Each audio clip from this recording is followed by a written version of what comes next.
Hello everyone, welcome back to my YouTube channel. I am Jatin और आज हम बात करने वाले मेरी 5 ऐसी मिस्टेक्स के बारे में जो मैंने डिजिटल मार्केटिंग एजेंसी को रन करते हुए करी है और उनसे मेरे को बहुत मेजर लॉसेस को फेस करना पड़ा है। So without wasting any time let's get started. My first mistake was कि मैंने एक पार्टनरशिप कंपनी बनाई। मैंने इसे पार्टनरशिप कंपनी बनाई, मेरे साथ एक पार्टनर होता था।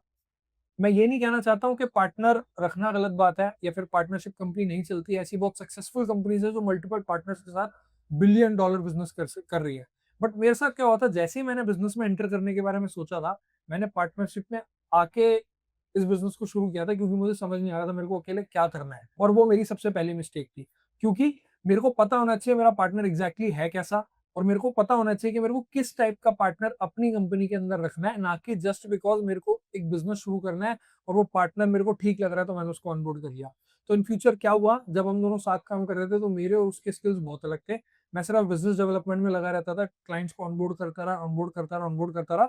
और उधर की तरफ से मुझे ऐसा लगता था मुझे वो सपोर्ट नहीं मिल रहा जो मिलना चाहिए, यानी कि इंडस्ट्री के हिसाब से अपने ऑपरेशन लेवल को अपग्रेड करते रहना ताकि क्लाइंट्स हमारे पास रिटेन रहे।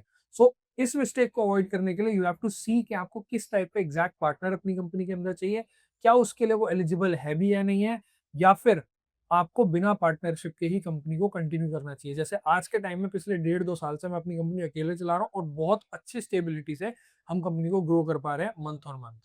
ये थी मेरी फर्स्ट मिस्टेक। दूसरी मिस्टेक के बारे में बात करते हैं, हायरिंग अ सेल्स पर्सन।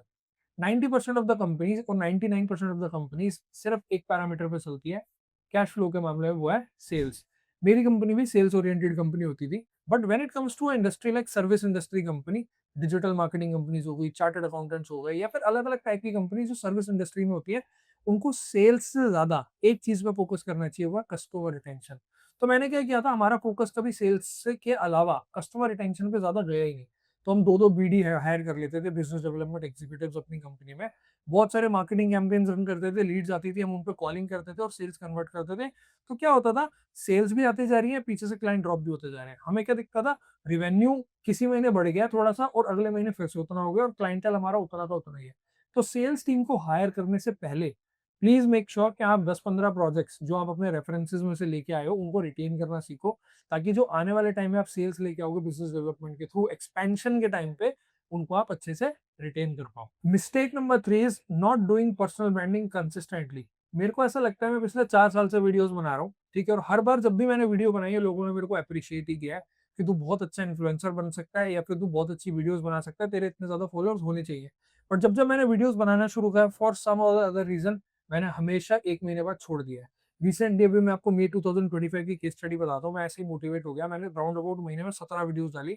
उन 17 वीडियोस से मैंने ऑर्गेनिकली 800 फॉलोअर्स अपने इंस्टाग्राम पे गेन करे, और मेरे को 6 से 7 अच्छी लीड्स भी हैं जिसमें से मैंने एक दो कन्वर्ट भी कर ली।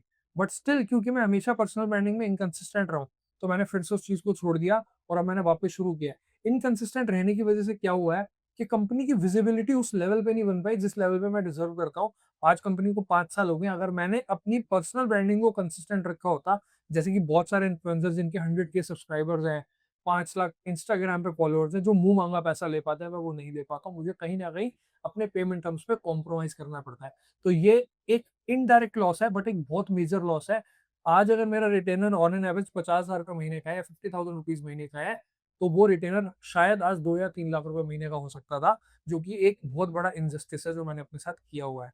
सो personal branding is very important, specially where you are in a service industry business. Mistake number 4 है चूजिंग एवरी क्लाइंट। ये बहुत कॉमन प्रॉब्लम है जो आप एजेंसीज के बारे में देखते होगे। जितने भी एजेंसी फाउंडर्स हैं जो सक्सेसफुल हो चुके हैं या फिर सक्सेसफुल यूट्यूबर्स हैं, वो यही बोलते हैं कि आप अपनी नीश पे काम करो। तो पहले हम जब हमने नई नई शुरू करी थी तो जो आया उसको ले लेते थे। फॉर एग्जाम्पल, एक रियल स्टेट का इंसान आ गया, जिम वाले लोग आ गए, या फिर कोई भी क्लाइंट आ गया जिसका बजट 5-6 हज़ार रुपए का है और वो हमारे को 3-4 हज़ार रुपये महीना दे रहा है, 10 हज़ार रुपये महीना दे रहा है। हम सबको उठा लेते थे कि ठीक है भाई, अभी तो हमारे को सेल्स की जरूरत है, अभी तो हमारे को पैसों की जरूरत है। और इससे क्या होता था, हमारी कंपनी के ऑपरेशन ही फेल हो जाते थे, पूरी टीम बिजी होती थी, क्रिएटिविटी जीरो होती थी। Every body is not your client. आप अगर वेजिटेरियन हो तो आप कभी नॉन वेज नहीं खाओगे अपनी प्लेट पे, और अगर आप एक नॉन वेजिटेरियन हो तो इसका मतलब भी आप नॉन वेज चूज करके खाओगे। So that's what. तो आपको हर चीज वो नहीं खानी है जो सामने वाला आपकी प्लेट पे रख देगा। So choose your clients wisely. अब यहाँ पर एक लोगों का बहुत बड़ा क्वेश्चन आता है, हम अपनी नीश डिसाइड कैसे करें। वो मैं आपको बताता हूँ। क्या होता है, जब आप एक एजेंसी शुरू करोगे तो नेचुरली आपको कुछ ना कुछ करके कुछ ना कुछ क्लाइंट्स को ऑनबोर्ड करना पड़ेगा। सो व्हाट आई से इज आप टॉप 10 इंडस्ट्रीज निकालो गूगल पे रिसर्च करके, यूट्यूब पे रिसर्च करके, जो डिजिटल के थ्रू सक्सेसफुल हो सकती हैं। उन टॉप 10 में से 2 या 3 कंपनीज ऐसी जरूर निकलेंगी, या फिर 2-3 इंडस्ट्रीज ऐसी जरूर निकलेंगी जिन पे आपको रिजल्ट आ रहा होगा। रेस्ट लोग आपको 2 से 3 महीने में छोड़ जाएंगे, क्योंकि इंडिया में इंडियन क्लाइंट का एजेंसी रिटेनर 3 से 4 महीने का ही है मैक्सिमम। सो जो 2-3 क्लाइंट्स को आप अच्छे रिजल्ट दे रहे हो, वो आपकी नीश हो जाती है। धीरे-धीरे आप उनको same type of clients onboard करके अपनी सक्सेस रेशो बढ़ा सकते हो। So never onboard every kind of client, and मैंने आपको बता दिया कि आपको अपना नीश सिलेक्शन स्लोली एंड स्लोली कैसे करना है। पांचवी और सबसे इंपॉर्टेंट मिस्टेक है नॉट फिल्टरिंग एवरी क्लाइंट। इसमें क्या है, जैसे मैंने अपने पिछले पॉइंट में बताया कि we ran after every client पहले, तो उससे क्या होता था, हम सारे क्लाइंट्स को ऑनबोर्ड करते थे।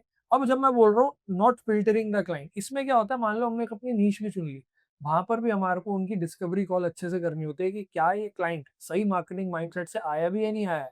कभी कभी क्या होता है, कोई क्लाइंट बोलेगा मैं आपको 20,000 25,000 रुपीज पर मंथ की फीस दे सकता हूँ, और 10-15,000 20,000 या 50,000 रुपए का एड बजट लगा सकता हूँ।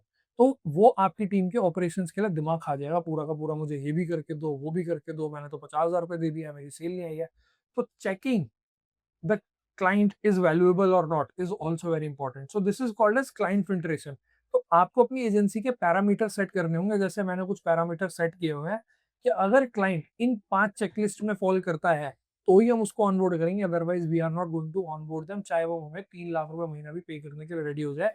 क्योंकि वो 3 लाख रुपए तो दे देगा, लेकिन वो हमारी ऑपरेशनल टीम को बहुत ज्यादा परेशान करेगा। So that's what choosing your client in a effective way after deciding your niche is also very important. So these were the 5 mistakes जो मैंने अपनी एजेंसी को रन करते हुए रेगुलरली की हैं, और इनको रेगुलरली अब मैं सुधार चुका हूँ, अवॉइड करता हूँ ताकि मुझे मेजर लॉसेस ना हो, and you should also avoid this. इसके साथ एक मेजर क्वेरी आपकी और होगी कि अगर हम आज अपना बिजनेस शुरू करते हैं, एजेंसी शुरू करते हैं, तो हमारा लाइफस्टाइल कैसे होने वाला है फॉर नेक्स्ट 5 ईयर्स।